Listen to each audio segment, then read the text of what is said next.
What happens when Thor, the Hulk, and Storm take a day off from being superheroes? Well, they become high-class thieves in this new crime heist thriller called, yep, you guessed it, Crime 101.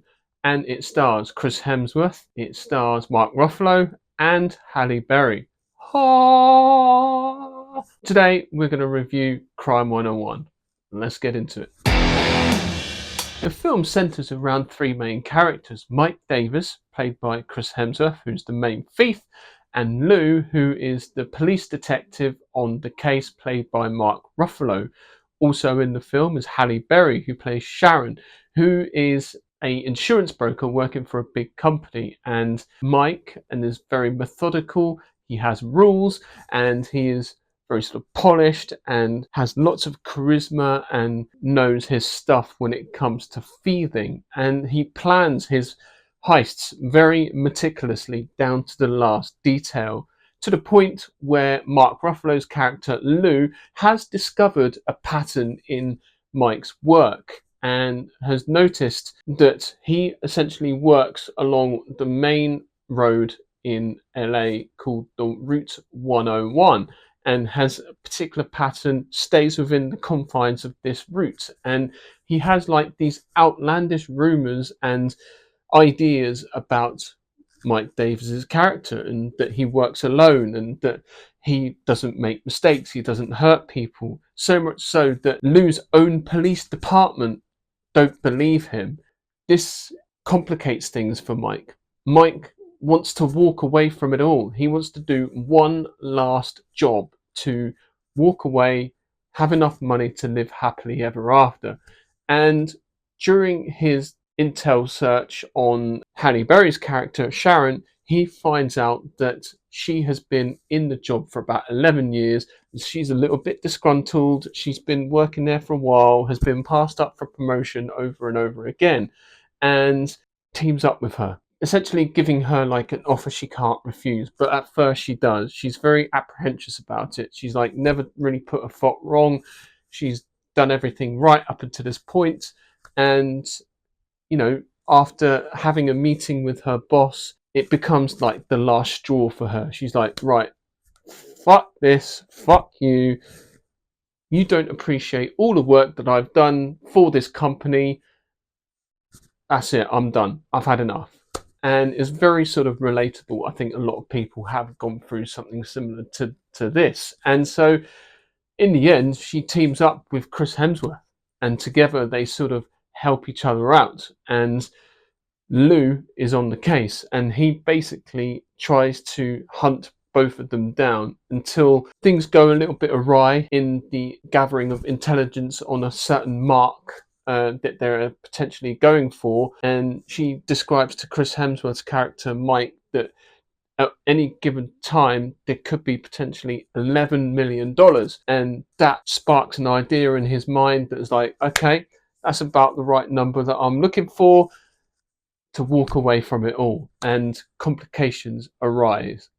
So it's very much like a cat and mouse between Mike Davis's character and Lou, the sort of down and out detective, and they have to outsmart each other.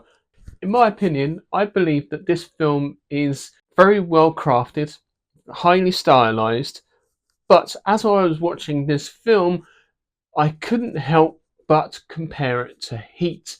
There are lots of similar characters and tropes that you have seen before. So Mike Davis's character is very much like Robert De Niro's character in Heat, and they very much share very similar values, very similar character traits.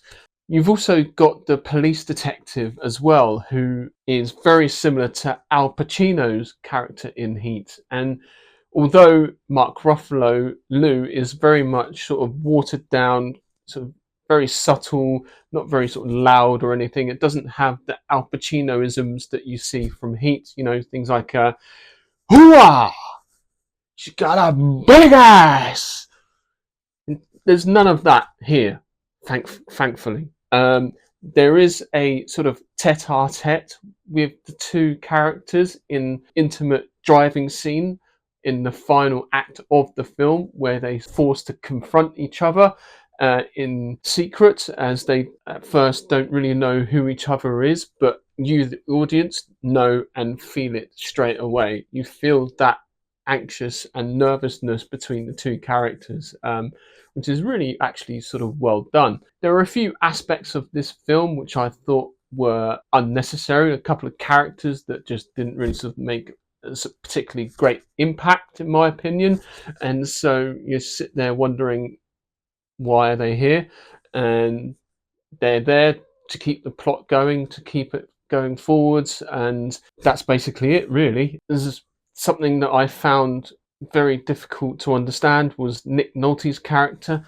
I don't know what he's doing with his voice, or if his voice is going completely, and it kind of sounds like every time he speaks, he's sitting on the toilet, crapping one out every time. Yeah, very jarring, and didn't really understand what he was saying most of the time, which annoyed me a little bit. I do feel that there are parts that are sort of a little bit drawn out, in my opinion, especially the middle third of the film. But otherwise, for the most part, I felt it was like a pretty decent film, even though it is comparable to the film Heat, and we have seen a lot of those types of films before in the past, so it's nothing new really. But what I would say is Chris Hemsworth oozes charisma and has such presence on screen. When you watch him, your eyes are fixed towards him.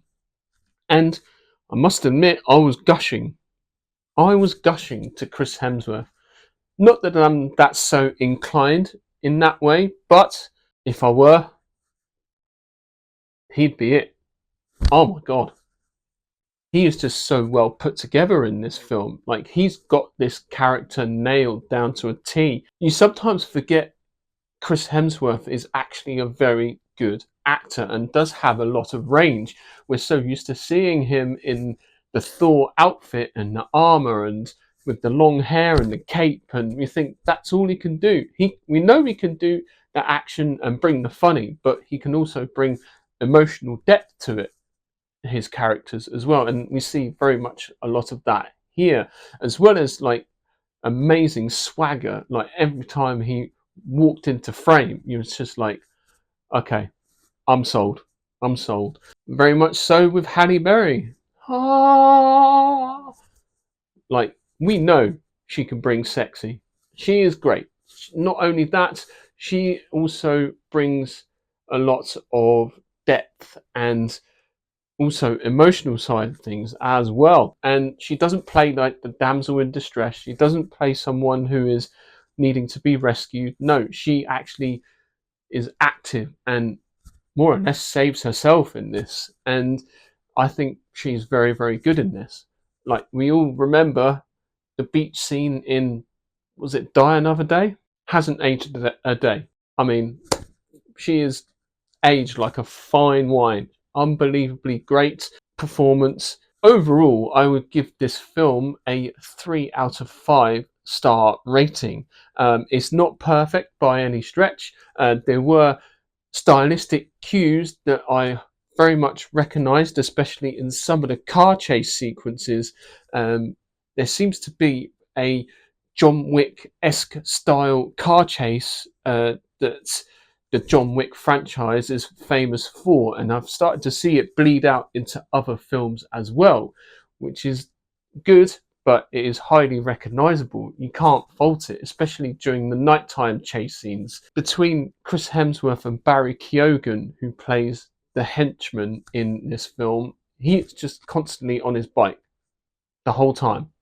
It seems like that's all he did. He played very much like a dickhead in this. He's awful human being, counterpart to Chris Hemsworth.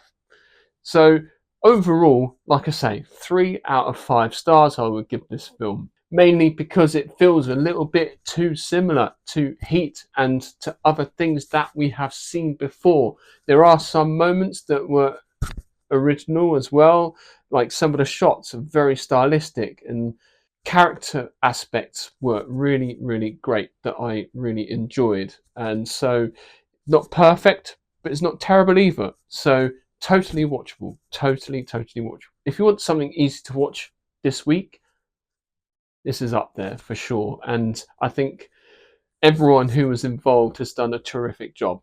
So sometimes that's all you need.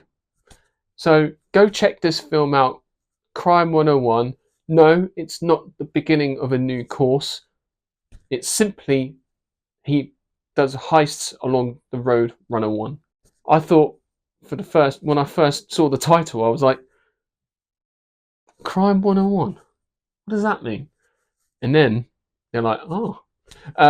Another sort of PS moment to this is they do actually also refer to other heist movies like Bullet and also the Thomas Crown Affair. There's a great conversation, like I said, in the car when talking about Steve McQueen movies, which is great. So yeah, definitely go watch this film.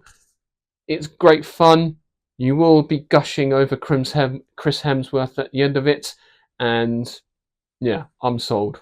As if I wasn't sold on Chris Hemsworth anyway, but it's just like, I'm in love.